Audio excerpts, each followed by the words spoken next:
Bismillahirrahmanirrahim. Assalamualaikum warahmatullahi wabarakatuh. Alhamdulillah, wassalatu wassalamu ala rasulillah wa ala alihi wa ashabihi wa mawalah. Amma ba'du.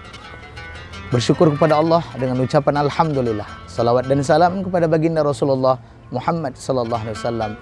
Tergolonglah kita semuanya mendapatkan syafaatnya nanti di hari kiamat. Amin ya rabbal alamin. Bapak Ibu, warga Deli Serdang yang dirahmati Allah, para pendengar, para pemirsa yang dirahmati Allah Subhanahu wa taala.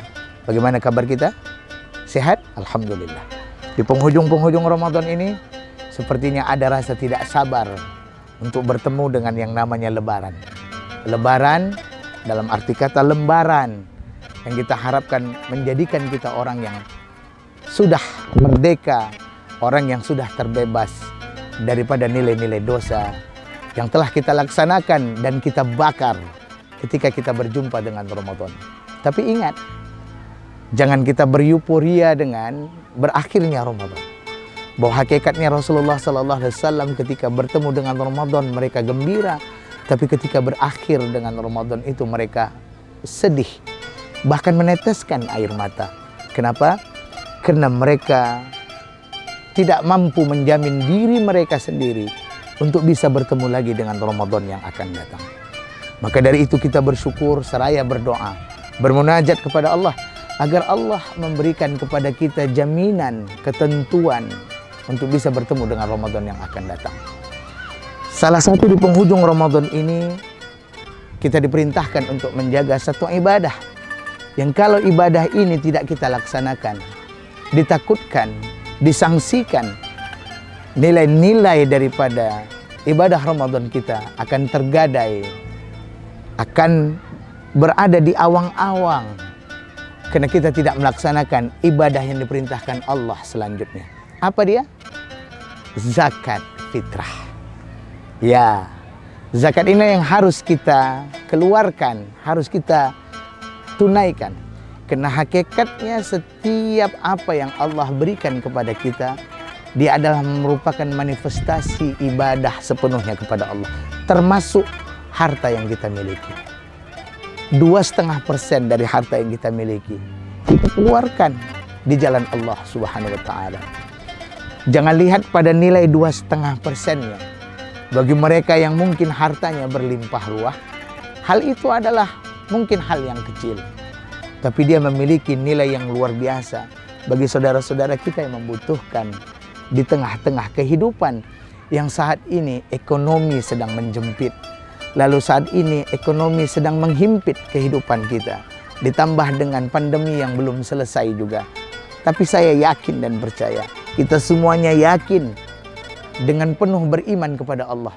Allah akan menyelesaikan segala sesuatu ketika kita letakkan dengan landasan takwa kepada Allah Subhanahu wa taala. Zakat fitrah yang kita keluarkan bagi mereka kaum fakir, kaum miskin, kaum papah yang mengharapkan uluran tangan kita, dengannya insya Allah akan membersihkan juga harta yang kita miliki, akan membersihkan juga penghasilan kita dari perkara-perkara yang kurang baik.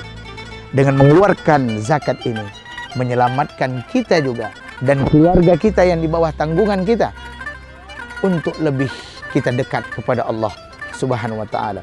Maka di antara hikmah zakat itu merasakan apa yang mereka rasakan, yakni mereka merasakan kesusahan, kepedihan dalam menjalankan hidup dan kehidupan.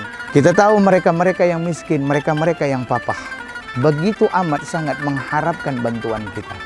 Itulah hikmah di tengah-tengah kita berzakat.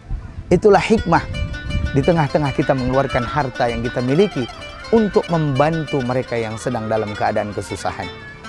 Bapak Ibu, warga Deli Serdang yang dirahmati Allah Subhanahu wa taala. Jangan kita melupakan daripada perintah Allah yang satu ini. Perintah Allah untuk mengeluarkan zakat dari harta terbaik yang kita miliki. Rasulullah SAW sendiri pun tidak menginginkan ketika Idul Fitri tiba, ketika 1 Syawal bersama kita nantinya, mereka yang miskin, mereka yang fakir, justru tetap merasakan kefakiran dan kemiskinan. Tidak bisa merasakan sebagaimana yang dirasakan oleh orang-orang yang mampu. Maka kita para mustahik zakat, ayo segerakan untuk mengeluarkan zakat fitrah kita. Sampai dengan khotib turun dari mimbar, selesailah batas waktu kita untuk mengeluarkan zakat. Jadi andai kata ada bayi yang dilahirkan, ketika khotib belum turun dari mimbar, ia pun wajib untuk ditunaikan zakat fitrahnya. Maka ayo kita jaga zakat fitrah ini. Selamatkan kita dan ibadah Ramadan kita, ibadah puasa kita, agar tidak terambang dan terawang-awang karena kita belum menunaikan zakat fitrah kita. Dan jangan mengakali dengan zakat fitrah ini. Kadang-kadang ada orang mengakali dengan zakatnya dengan cara ia makan beras yang baik, tapi ketika ia berzakat, ia zakatkan harta yang buruk atau beras yang di kelasnya paling rendah. Na'udzubillah, tsumma na'udzubillah. Bila boleh, apa yang kita makan, itulah yang kita keluarkan zakatnya.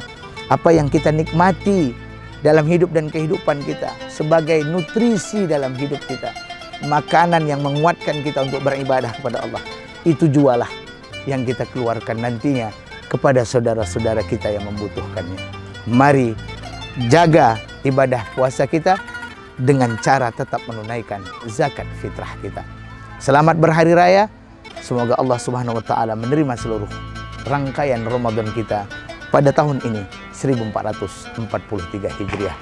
Assalamualaikum warahmatullahi wabarakatuh.